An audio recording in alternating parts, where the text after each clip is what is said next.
All right, we're recording on the old podcast. Here we go. Can you see it in yours, or does it matter? Hold on, let me record. Hold on. Oh, yeah. Is we mutually recording now? I see them both recording. Okay, we finna record the I'm about thing. to slap it. Okay, slap that thing.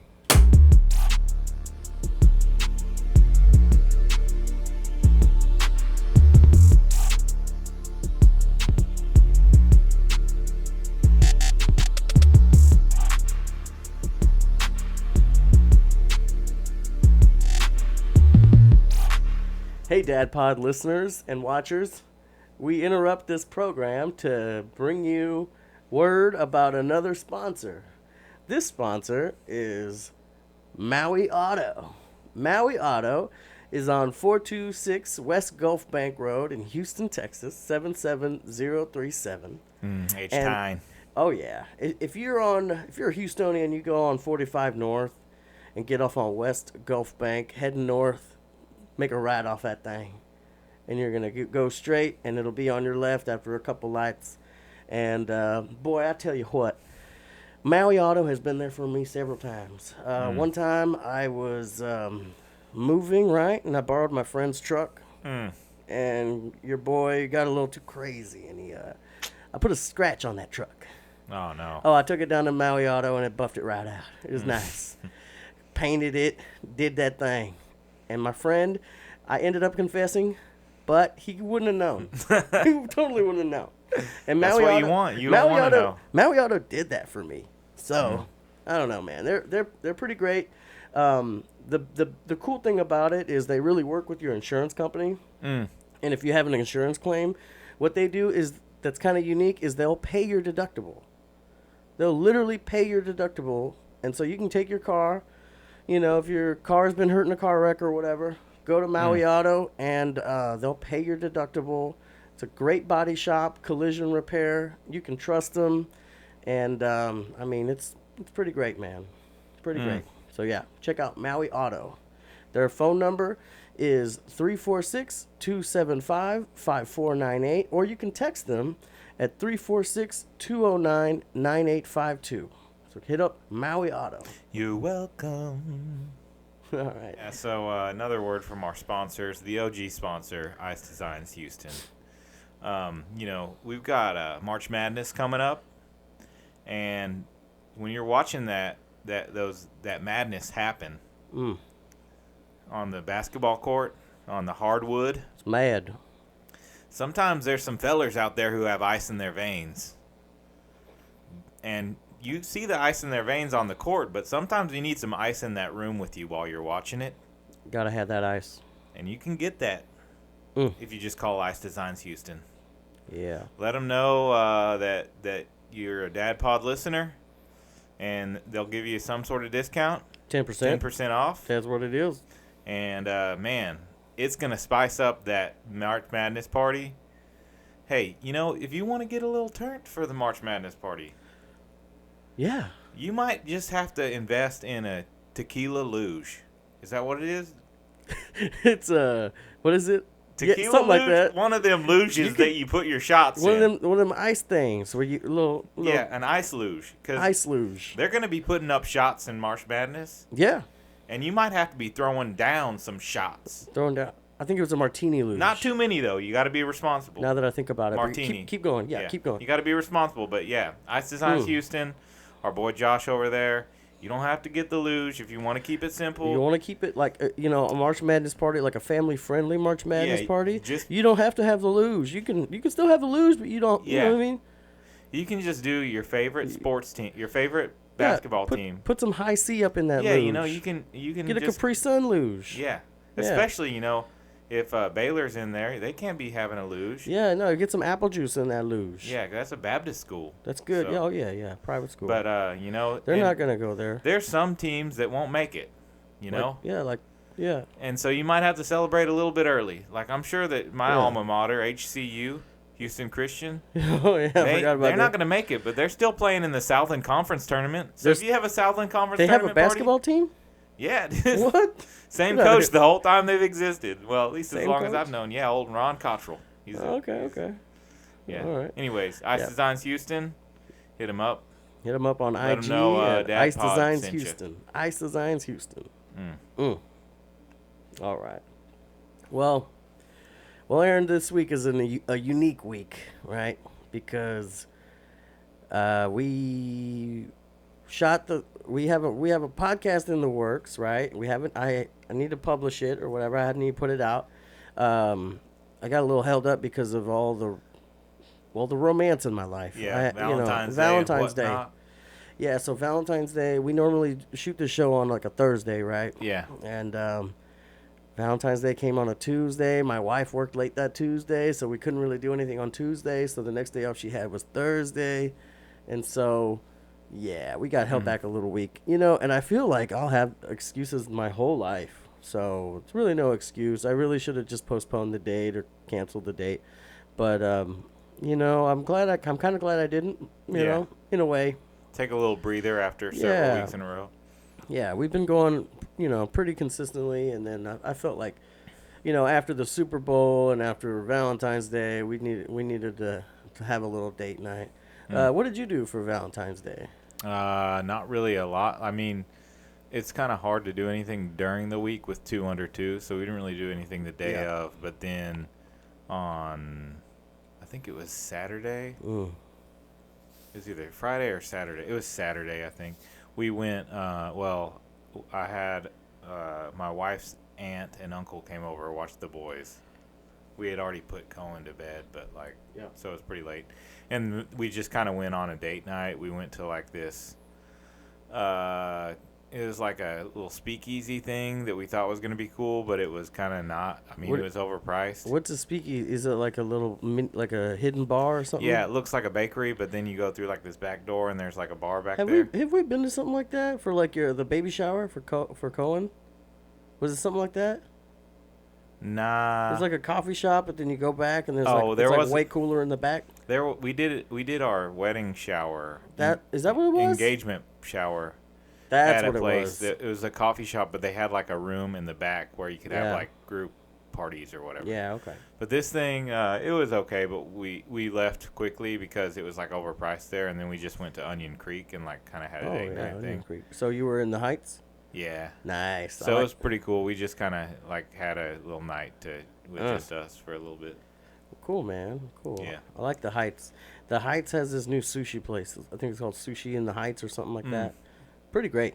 Pretty great. We had sushi last night. There's a place right by our house called Akashi that we really like. And Cohen is like a huge sushi guy. Get out of here. Like, is he eating the real sushi or is he eating like California rolls? California rolls pretty much is like his go-to. That's how you got to start him out though, yeah. But he like crushes some California rolls. He gets like the seaweed and the rice and everything? Yeah, and we got this one yesterday called the Dragon Ball.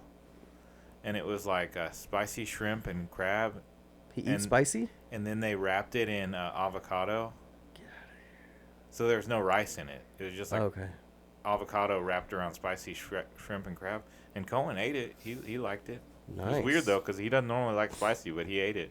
Hey, that's cool. I'm just proud of him for being adventurous, you know? Dude, yeah. These little picky eater kids. Like, I don't know if Riley's quite gotten there yet. She's very, like, she'll eat anything. I mean, she loves, so we had to get Remy and Riggs, our dogs, new dog food, and we get it from Costco now because they need to go on a diet, and we got this like cheaper like dog food, and it was also like a healthier dog food or whatever. Because Remy's super plump, dude. I mean, he's a little Norwich Terrier. He's supposed to weigh like 17 or 18 pounds, but I'm pretty sure he weighs like 25 pounds. He's a plump little feller. And so anyways, she does this thing where how if you ever go to the grocery store and they have the beans out. I don't know if you ever been to like Fiesta where they have like the beans. Yeah. You got to stick your hand in the bean thing. Oh, yeah. She sticks her hand in the dog food because it's in a bowl, right? And she grabs a fistful of it and throws it on the ground. She'll put one in her mouth. She doesn't like the taste, but she'll still put her hand in there and like spill it all over the ground and watch the dogs eat it and stuff. It's fun. But Nice. no, I mean, like with Riley, her first food I think was like a chicken quesadilla, and ever since then she loves tortillas, cheese, little bits of chicken. I think she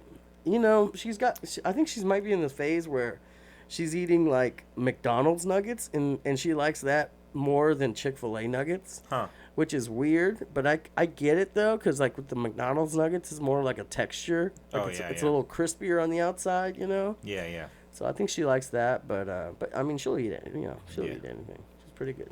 So we're doing a kind of an abbreviated deal today. Yeah. Last night we went.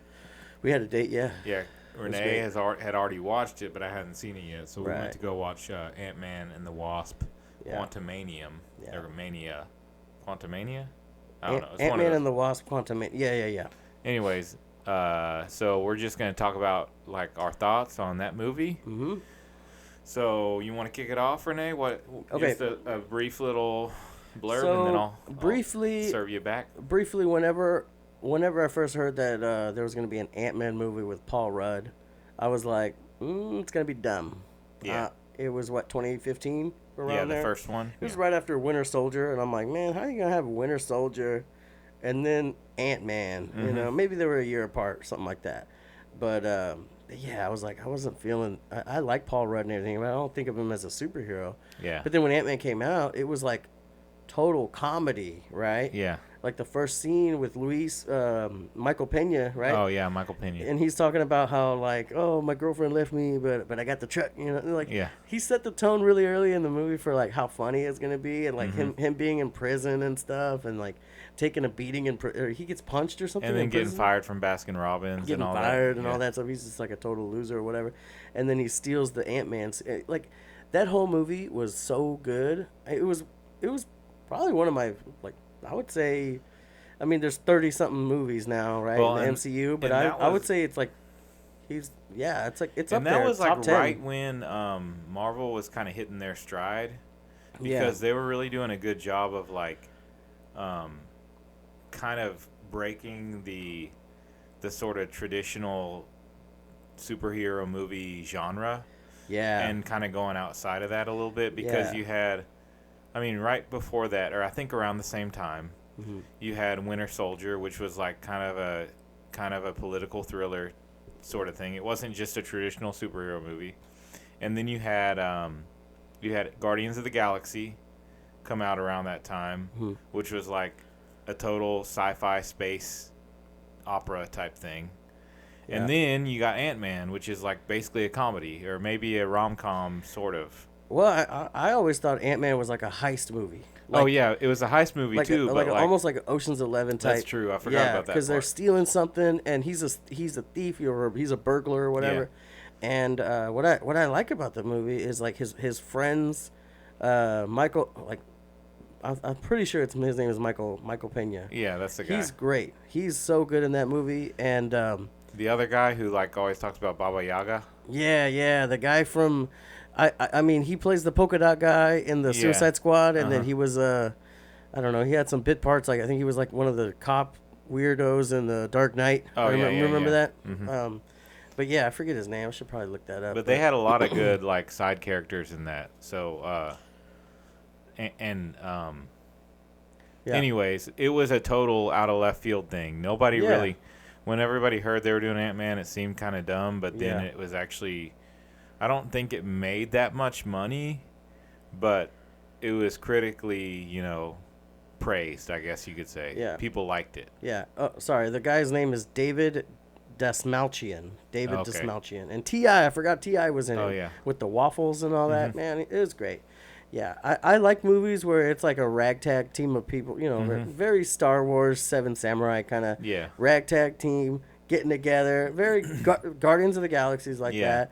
where- Underdogs, but they work Underdogs together. where they work together. Like Bug's Life, you know, stuff or, like that. Or even like where everybody has like a job too, and they kind of complement each other well and everything. Like, yeah. So, yeah, they have like a Anyway, role. so there's that one. Then the next one comes out like when did that came out, like in a weird time, because it was between Infinity War and Endgame. Yeah. And so it's kind of like a weird timing to release it, but it was cool. It just kind of got lost in the.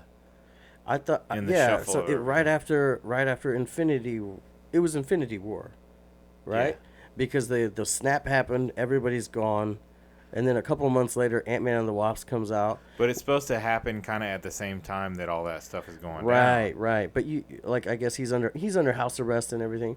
I mean, and the character did as Paul Rudd. Like the movie was great.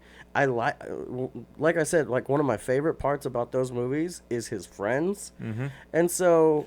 And they built up. Honestly, the other thing that's cool about those is they built up a lot of backstory kind of stuff that was like teasing maybe things they could do in the future. Yeah. Because they had that guy who was working for, was it AIM?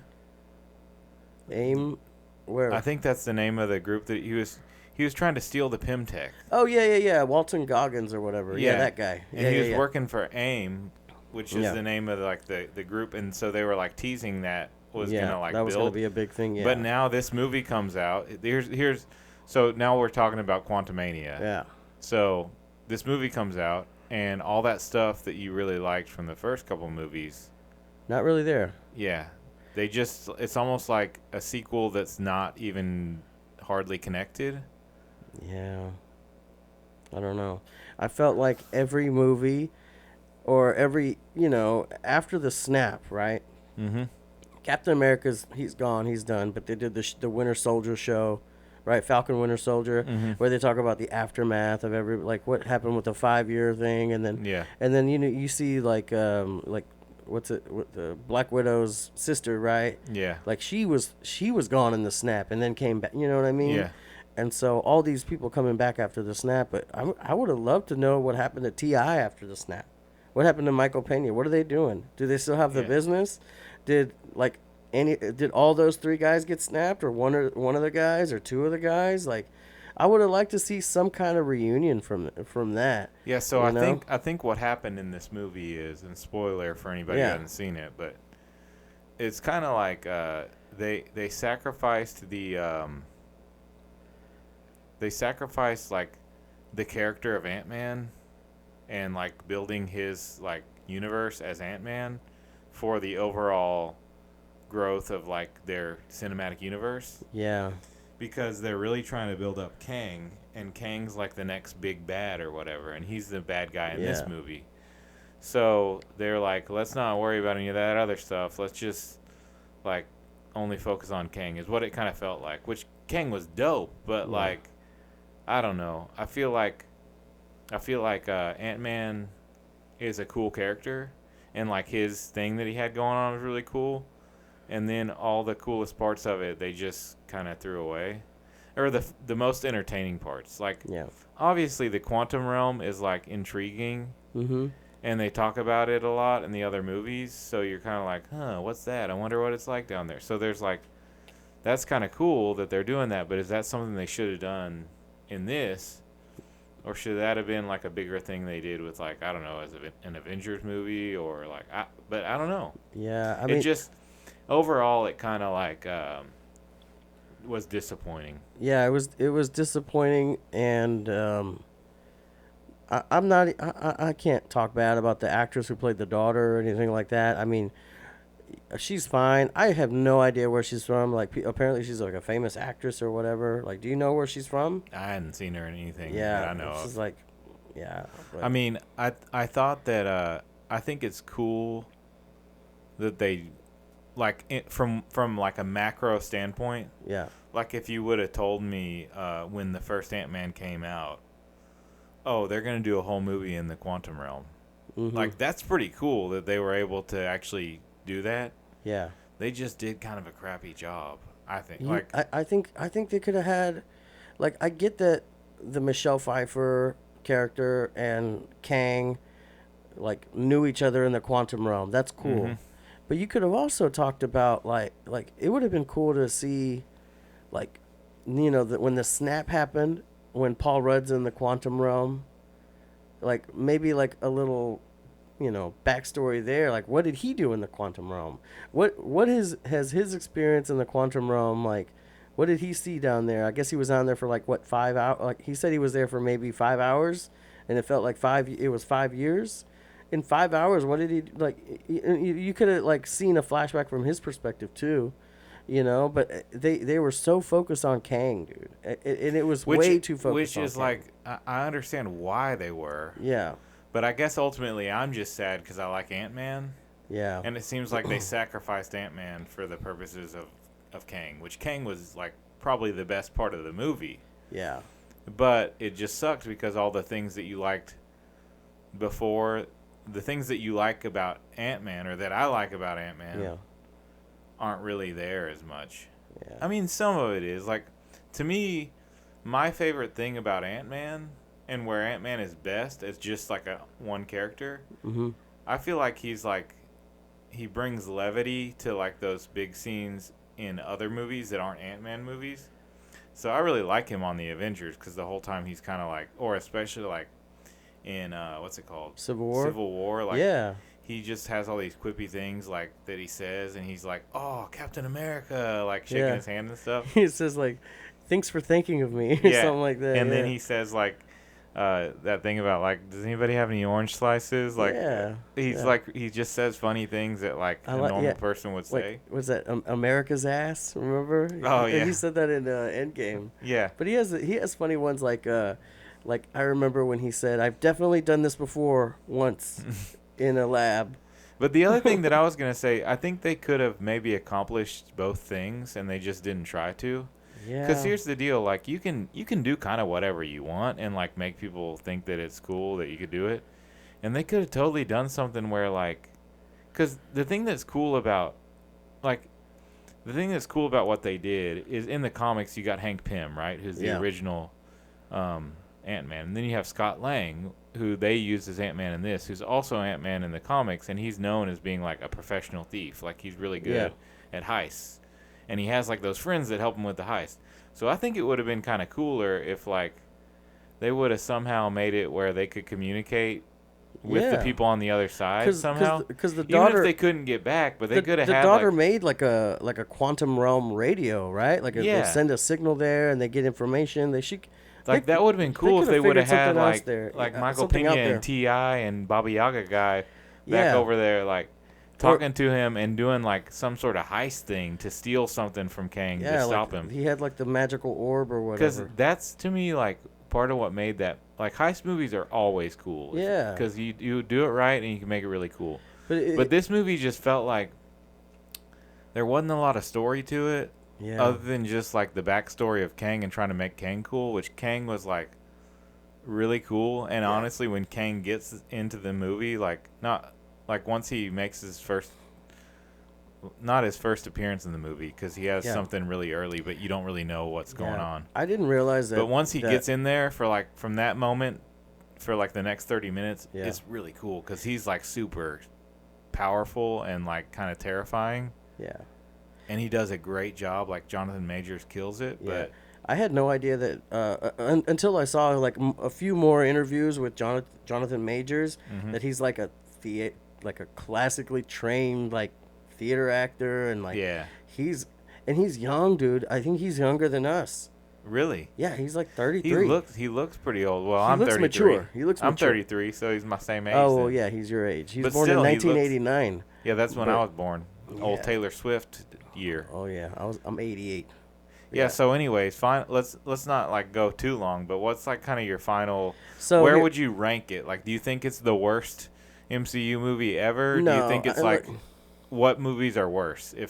If you say, because I think I don't want to pan it too hard. I don't want to pan it too hard. But I think you could probably but list the movies that are worse on one hand. I could probably think of a list, right? That like a couple of movies that are like I would rather watch Quantumania twice than like Dark World twice. Yeah. You know? It's that way. Like would I watch it again? I probably would watch it again. Quantumania, right? Yeah. And I'm probably going to have to watch it again whenever we go back and like as we move forward and what's unraveling in the MCU with Kang and all that.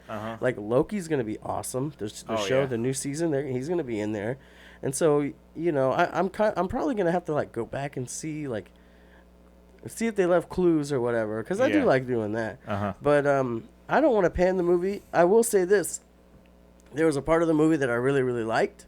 And I mean, I guess we're dads and we like the DadPod, you know, Yeah. theme or whatever of our little show is like dads, and so I love that, like the whole movie, like Scott is feeling bad because he missed 5 years of his daughter's life, and now his daughter's getting in trouble. And even before trouble. that, he was in prison, so he was in already prison. was, He's always like, oh man, he's always like fighting to get to Cassie, right? And I love that about him. Like he's his mistakes cost him a lot with his relationship with his daughter, like, and you know, going out and fighting crime and all that, and like, even though he was doing something he believed in, right? Like, you know, like all those crimes he committed to go to jail in the first place, like burglarizing, I don't even know what it was, like some Fortune 500 company, whatever.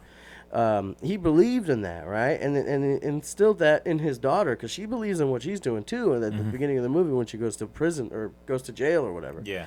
But I love that theme of it. He's like, oh, he's just trying to do everything he can to like keep his relationship with his daughter. You know? I love that. And so there's this part in the movie where he's trying to get to the orb thing that Kang wants him to get, right? And there's like a million Scott Langs, and then one of them is dressed in the Baskin Robbins suit. It's so funny, and like they're all talking to each other and they're all arguing, and like in every universe, or you know, every like universe of like possibility of Scott, which are endless. They're all arguing and fighting and this and that. Well, they call it like a probability storm or something. Something like that, like Schrodinger's cat, right? Yeah. When they're all the cat. Yeah. In the thing, whatever. I don't, you know, what's philosophy or whatever. Yeah. But anyways, once they all realize that, hey, they need to get this thing so that they can get Cassie, and they all start working together, that was cool. I thought that was cool. Because in every universe that ever exists, like, Scott's going to love his daughter. Yeah, and he's going to fight for her. And he's going to fight for her, and he's going to figure out a way to get to her. Yeah. And I like that in very similar to, like, What If with Doctor Strange. In every universe, he loves Christine, right? And, like, everywhere, and same with Wanda. In every universe, she loves her kids. Yeah. And I think that's so cool. Like, yeah, I wonder, like, dude, in every universe, like, I love my daughter. Yeah. You know, in every universe, I love my wife. And in every universe, like, I love my family. I love my friends. Like, even if things look different or whatever, like, I know who I love, and I know who my family is, and my people. And I think that's really beautiful. It took me out of it. Like, like, I was kind of hating on the movie, but then I saw that, I was like, man, that's beautiful. Freaking Paul Rudd, dude. Paul Rudd. Yeah, and he's actually, like, in these movies, he's done a pretty good job with, like, kind of expanding his acting chops maybe a little bit, too. Yeah, so. and I feel like Paul Rudd's, like, I mean, I guess Paul Rudd crushed it in Anchorman. You cannot forget that. Oh, yeah. But, like, in a lot of his roles, he plays just, like, a husband and father. Like, you know, like, Knocked Up and This Is 40, and when he's, I mean, even when he's like the clueless girl's older brother or whatever, all these movies where like Phoebe's husband in Friends, like he just plays like a cool guy who's a little weird and quirky or whatever. Yeah. You know, I don't know. Like I like that version of Paul Rudd. And then of course, like, I like the wacky Paul Rudd where he's like that pothead surfer and Forgetting Sarah Marshall. Like, those are funny too. Yeah. Like when he plays like these bit parts or whatever, like, you know, 40-Year-Old Virgin. Yeah. When when Mindy Kaling breaks his heart and he acts like an idiot the whole movie, like real crushed and stuff. It's pretty funny. But yeah, no, Paul Rudd. There's so many great Paul Rudd movies or roles. Like, I can't, you know. And I think I think Ant-Man might be his coolest character. You know, or at least a character where he gets to do the most cool acting in, like, show different ranges. And he got like cut for this movie. He learned how to, like, you know, do acrobatics and stuff. And like, you could tell he put a lot of work into this role, and it kind of shows. But the very end of the movie, I didn't like that it was resolved so quickly. You know, and like.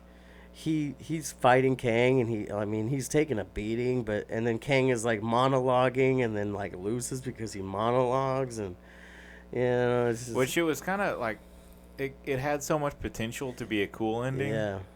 Because like it was pretty cool that he's like I mean, spoiler alert at this point, but like, so he's fighting Kang. Yeah. And Kang is like saying, "You're not gonna win." Yeah. And he says like he doesn't really care about winning. He just has to make sure like that Kang loses, even if we both have to lose. Yeah. So he's like so focused still on making sure that Cassie's okay. Yeah. Even if it means he's gonna be stuck in the quantum realm. Yeah. With Kang, you know, he's gonna do that, you know, because that's what's best for his daughter. Yeah. And so that's kind of cool. Like they could have rode that a little bit better instead of just like kind of being like, and then this happened, and then his daughter was a genius in 2 seconds. It's all like his daughter types on a laptop and brings him back after like Kang is defeated or whatever. Like this is really. It would have been cool if like Ant-Man and the Wasp stayed in Quantumania or Quantum Realm or whatever. And that was a cliffhanger. Like, oh, he saved Cassie, but he's separated from her yet again. Yeah, that could have built on that, and it could. But it was totally something where they were like, we probably ain't making another Ant-Man, so let's just solve it right. No, they got to make another Ant-Man. Dude. You think so? Oh yeah, he's not done. Michael Pena got to come back, dog. I hope so, man. Dude, T.I., where you at, man? Yeah, but I need T.I. Stop doing stand-up comedy, T.I. And be in Ant-Man movies. Yeah. Dude, yeah, but it's a little sad, but one thing that it did do, here's how I would rank it. So I don't think it's the worst Marvel movie. Yeah, part of the reason why I say that is because honestly the thing that it did best, like it did better than probably most other bad Marvel movies. Like, let's just think about it. So like that's so crazy. The ones that are probably the bottom 5, like if you just had to choose the 5 worst ones. Bottom 5. I mean, Thor: The Dark World is pretty low on there. Eternals was like kind of forgettable. Forgettable, yeah. Even Thor: Love and Thunder was not very well. Can you believe I thought it was okay, but it was not great. Oh, Natalie Portman couldn't save that movie. That sucks. And then what's another one that wasn't? I didn't really like Iron Man 2 that much. I liked Iron Man 2 more than I liked Iron Man 3, and I'll tell you why. Well, let's save that for another time because we don't want to get too long with it. But okay. Justin Hammer, bro. Oh, anyways, yeah. Justin Hammer was cool. Yeah. And then, but anyways, the thing that I feel like it did better than all those Yeah. is I feel like honestly the villain was better. I think that Kang was better than and he should be because he's supposed to be like the main bad going forward. But he delivered. Like he did deliver. Yeah. He was a pretty cool villain. Should they have maybe like? Could they have spent a little bit more time, like developing him so that you understood like his point of view? Maybe. Yeah. Because he was kind of just like a super powerful like dude. This guy, and you already know if you've been watching like from Loki that that He Who Remains is already explaining that like there's this worse one than me that's out there trying to like conquer all the universes. But anyway, so that's what I think it did better than all of those. So to me, that one thing makes it to where it's not the worst one. I still think Thor: The Dark World might be worse. Yeah. I don't know, and maybe Eternals too, because I didn't. Eternals wasn't like terrible, but it just was kind of forgettable. You know what I mean? Yeah, these movies that are not connected to the other movies in any way, and they're introducing a lot of characters all at once, and not letting us, like, and then not even doing that good of a job with it. Because, I mean, Shang-Chi was not really... Yeah, Shang-Chi was awesome. But they did connect it some because, like, Wong was in there. Wong, yeah. But still, like, that one delivered because it was actually, like, pretty cool. So, what I like to do, because in the age of, like, streaming movies, we do, like, the 10-minute test. Mm-hmm. If you watch a movie for 10 minutes, if you're hooked, that's a good sign that you should probably keep watching, right? So me and my wife watched Eternals, the whole movie, and we just we didn't hate it, or I don't know, maybe we didn't like it, but we didn't like hate it, right? Yeah, that's how I feel about it. It wasn't like, oh, maybe for me, honestly, it was like, oh, maybe I need to watch it again, because I wasn't feeling it for most of the movie, and then the Harry Styles cameo at the end, it was not great. I don't care who you are, man. That was not great. Here's the thing, hold on. So, and then, like, we watched that movie, right? Then we watched Shang-Chi, and like 20, not even 15 minutes into the movie of Shang-Chi, me and my wife looked at each other. I'm like, this is way better than Eternals. Like, and it Oh, was yeah. it was a simpler movie, you know, like Shang-Chi, just about a guy who's, you know, secretly a beast at martial arts, who's parking cars with Aquafina. Like, what? Yeah. Like that's the premise of the movie at the very beginning. But like, it was already better than this whole Eternals thing and this stuff that you're supposed to be all impressed about that you just weren't. You know, Yeah. I don't know. And I don't know why, like, I don't know how they could have done Eternals in a way where people would have liked it, because, like, Yeah. it was kind of so Marvel has taken risks on stuff, like, similar, where it's, like, something where it's not connected, because, like, Guardians of the Galaxy is not connected to anything else when it came out. Like, it Yeah. really was not. There's not a single character. Mm-hmm. I mean, I'm trying to think of it. I don't think there is.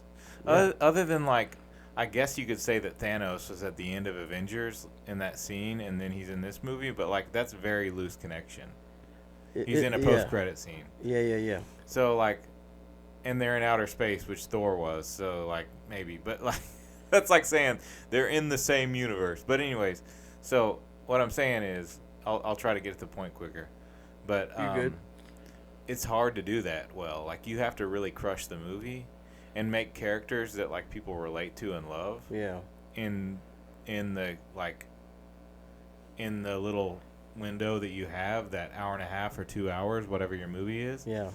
And I just feel like there wasn't any characters you could connect with on the Eternals, and the Yeah. story wasn't, like, incredibly engaging. I almost feel like it was like Marvel's DC movie. Like, Yeah. because the DC movies are It are- felt like a they're like- DC movie. like, yeah. you can kill some time watching it, and there's some cool visuals and stuff, Mhm. but, like, it doesn't really, like, capture you the way that. Yeah.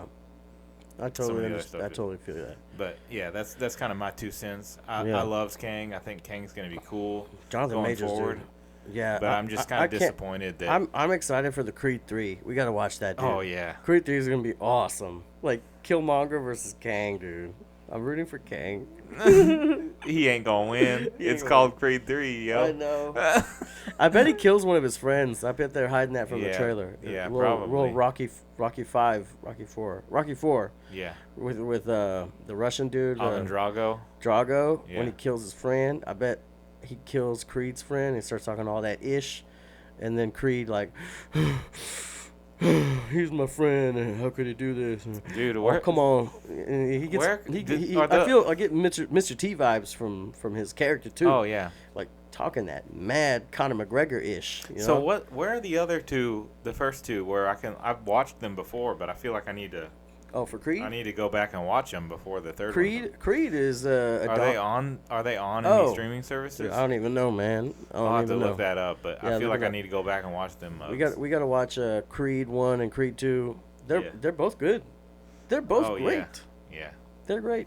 Great films. And I think Michael B. Jordan directed this new one, right? His directorial debut. It's gonna be great. I like It looks awesome. But yeah, anyways, Yeah.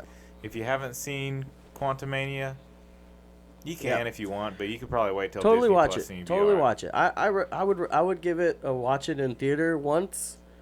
And I mean, I watched it. I didn't even like it. And I watched it twice. So Yeah. I mean, it's gonna make its money. It's fine.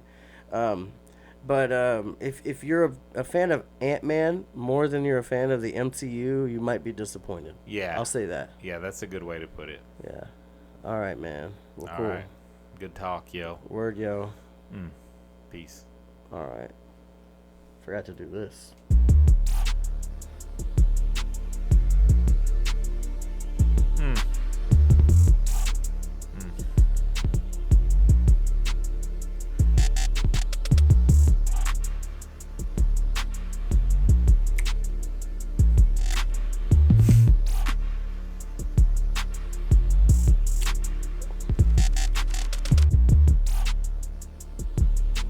All right. Cool. Word, yo. How long was it? 39 minutes. Dang, yo, we talked for a long time. It's It's all right. Yeah. Nice.